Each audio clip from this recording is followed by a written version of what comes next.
Okay, guys. As we all know, we don't need to eat animal products anymore. They cause unnecessary suffering as well as environmental damage. Today I'm going to teach you how to make a vegan fried egg. So, first, take something that looks like an egg.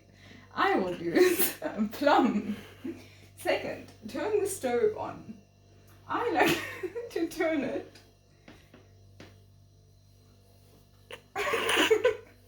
on hot. Hot for me is number 9. Now, you can either use margarine or oil. I'm going to use oil because I'm not going to eat this. It's just an example. Well, I might eat it. Who knows? Some nice peanut butter oil. In German, that's Erdnussöl. Now, we have to wait for the pan to get hot.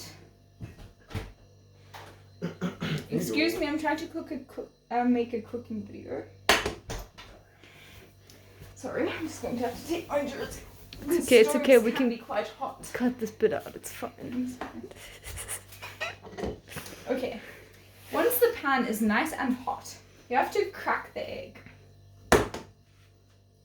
Open it on the pan. If your egg has a seed, you might need to take the seed out, the pip. Then you just wait for your egg to fry. I'll be back in 5 minutes to show you my fried egg.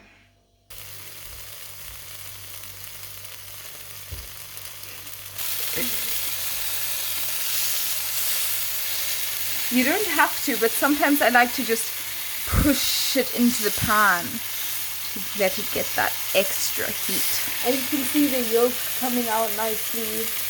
Indeed. Great. If you use a plum with yellow flesh, it will remind you of egg yolk, but without the animal suffering.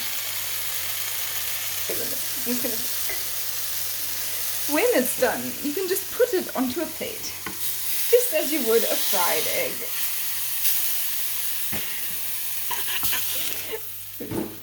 It's that easy.